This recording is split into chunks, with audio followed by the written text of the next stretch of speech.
China e Rússia nunca tiveram paz em toda a sua história. Não vai ser agora que vão se tornar amiguinhos. Esse é o Visão Libertária, sua fonte de informações descentralizadas e distribuídas. Nesse momento, a Rússia está se afundando em uma guerra absurda e sem sentido na Ucrânia. Suas forças militares, que eram consideradas por muitos especialistas como a segunda força militar do mundo, se mostrou, devido à série de falhas patéticas, algo muito menos aterrador do que antes imaginado. Sim, a Rússia tem uma enorme quantidade de tanques, obuses, mísseis, artilharia, aviões, mas descobrimos que a maior parte se trata de equipamento velho da época soviética, desatualizado tecnologicamente e com manutenção ruim. O fato é que, mesmo enfrentando uma força militar muito menor, os ucranianos, os russos foram incapazes de cercar Kiev e foram forçados a um recuo humilhante no norte da Ucrânia. Mesmo no sul, na região de Donbás, onde as forças russas tiveram algum sucesso no início, parecem totalmente incapazes de avançar significativamente agora. Pior, as enormes perdas nas batalhas, junto com as sanções que impedem a importação da maior parte dos componentes tecnológicos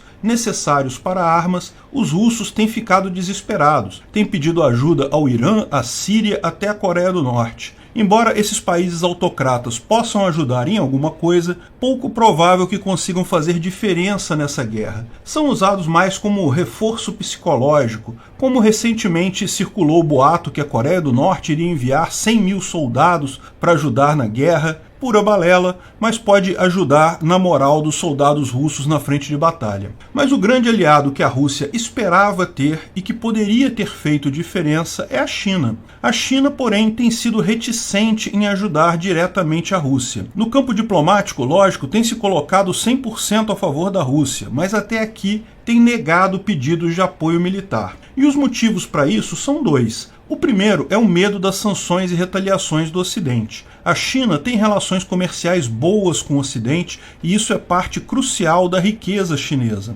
Ao contrário dos outros países que a Rússia conseguiu ajuda, Irã, Síria, Coreia do Norte, que são países que já estão sancionados há muito tempo. Ajudar a Rússia não prejudica esses paisecos em nada, mas ao mesmo tempo faz com que eles não tenham muito o que de fato oferecer. A China, por sua vez, teria muito a perder economicamente com sanções do Ocidente. A China estaria literalmente comprando uma guerra que não é sua, a troco de algo que ela já tem. E esse é o segundo motivo. A China não ganha nada ajudando a Rússia, porque de fato ela já tem tudo o que ela quiser da Rússia. A China virou a única tábua de salvação da Rússia e desde que a invasão russa começou e se mostrou o erro estratégico que todos constatamos, a China sabe que já ganhou a Rússia. Ela só precisa esperar o máximo de tempo possível até Putin acabar de destruir seu exército inteiro tentando tomar 2 cidades na Ucrânia e depois disso a China pode até, se quiser, invadir a Rússia. Eles não vão poder fazer mais nada, a Rússia já está de 4 para a China. Por que então a China ajudaria a Rússia? Se fossem povos irmãos, etc., poderia se fazer por caridade, mas o fato é que a história da China e da Rússia foi marcada por guerras, invasões e brigas. Sempre houve uma disputa acirrada entre os gigantes autocráticos asiáticos, mesmo quando ambos eram comunistas, em tese aliados. Por que a China ajudaria a Rússia? A Rússia não tem nada a oferecer para a China que a China não possa simplesmente tomar. Recentemente circularam em grupos do Telegram vídeos de um trem levando alguns caminhões chineses, supostamente sendo encaminhados para a frente de batalha. Nenhuma arma é mostrada no vídeo, só caminhões militares, embora comentários digam que também foram vistas armas nesse mesmo comboio. Esse vídeo tem sido alardeado por alguns propagandistas russos como a prova de que a China está ajudando de fato a Rússia. Eu não descarto que a Rússia tenha alguns caminhões militares chineses, inclusive porque pode tê-los obtido de outros países, como o Irã ou a Síria.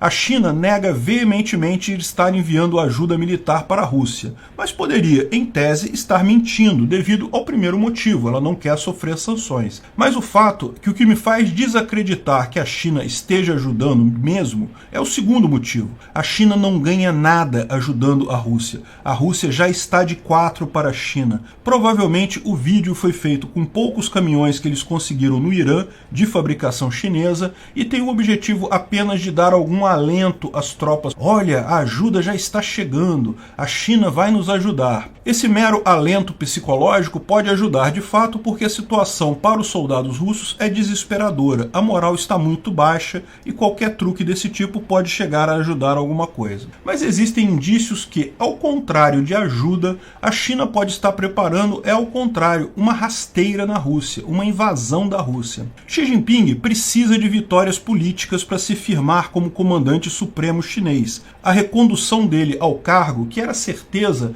até bem pouco tempo, tem sido colocada em dúvida, como já explicamos em outros vídeos, devido à situação calamitosa da economia chinesa. Xi Jinping adoraria invadir Taiwan, é verdade. Seria a melhor forma de demonstrar força para seu povo, mostrar que a China não é um tigre de papel. Mas Taiwan é um objetivo difícil, como explicamos no vídeo A Estratégia Porco-Espinho de Taiwan para se defender da ameaça chinesa, principalmente pelo provável apoio militar americano. A China também andou se engraçando contra a Índia, onde tem áreas contestadas e que poderia mostrar alguma superioridade militar, mostrar força. Mas ali também esbarra em um parceiro comercial cada vez mais importante, que é a Índia, além de um terreno onde é difícil fazer operações militares. Então parece que os militares de Xi Jinping estão pensando em uma alternativa muito mais simples, uma alternativa que não apenas fortaleceria Xi Jinping politicamente dentro da China, mostrando força e conquista, mostrando que a China não é um tigre de papel, mas ao mesmo tempo estreitaria os laços da China com o Ocidente, o que favoreceria a economia chinesa. E de quebra, ganhando uma área territorial significativa. Estamos falando da reconquista de parte ou de toda uma província que até 1860 pertencia à China, Haishenwai, que hoje é conhecida como Vladivostok. Atacar a Rússia tem um monte de vantagens. A Rússia é hoje um país pária internacional e a China seria vista como salvadora da Ucrânia pelo Ocidente. Esses planos parecem estar muito mais próximos da realidade que muita gente pensa. O jornal australiano The Clarkson lançou uma matéria em que descreve os exercícios militares que a China tem mantido numa localidade próxima de Ussurisk, que é uma cidade próxima a Vladivostok. De fato, os chineses começaram ali exercícios militares até antes do dia 24 de fevereiro, a partir da base aérea chinesa de Harbin. No início, jatos chineses foram vistos na região fazendo voos de reconhecimento e patrulha, algo pouco usual, mas que não levantava suspeitas visto que não houve invasão do espaço aéreo russo.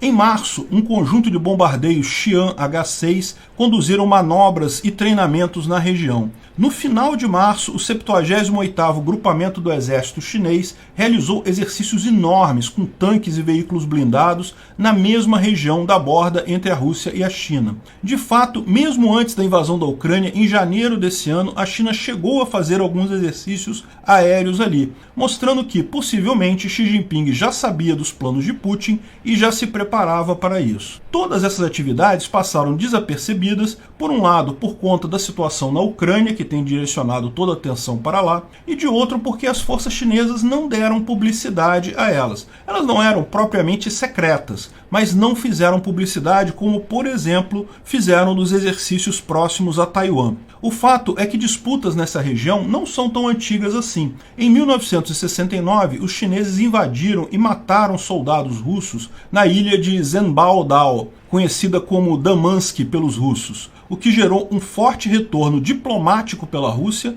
mas não militar. A Rússia preferiu não brigar com a China na época porque estava preocupada com a Guerra Fria e não queria abrir um novo fronte ali. Da mesma forma, a China poderia agora, com certa facilidade, tomar parte do território ou todo o território que já foi seu, aproveitando-se que a Rússia está em guerra na Ucrânia e seu exército está se destruindo lá. Quartéis e grupamentos no leste da Rússia estão diminuídos tanto em pessoal quanto em armamento. O fato é que entre países autocráticos não há respeito, não há valores, não há solidariedade, há apenas interesses. E quando se olha qual é o interesse de Xi Jinping nessa situação, brigar com a Rússia faz muito mais sentido do que ajudá-la. A invasão nem precisaria ser territorialmente ampla. Bastaria a China escolher um pedaço, avisar que os cidadãos chineses ali resolveram fundar uma república separatista e que ela iria apoiar militarmente esses separatistas da região para ajudar a população etnicamente chinesa que ainda mora lá.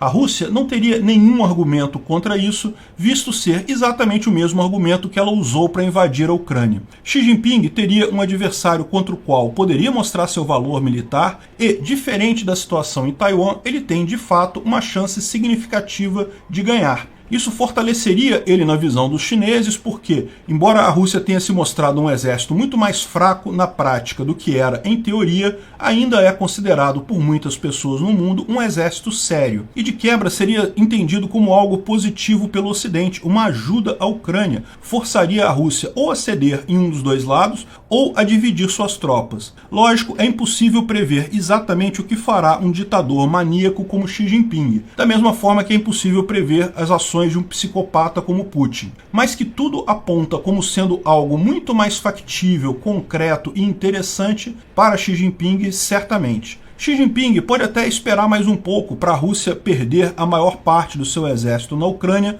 antes de iniciar o seu ataque. Pode até esperar a mobilização do Putin, porque depois disso Putin vai estar fraco no poder, com seus recrutas já mobilizados e comprometidos na Ucrânia, e assim estará ainda mais fácil e suscetível na fronteira leste em Vladivostok. Vamos acompanhar para ver o que acontece. Obrigado por sua audiência.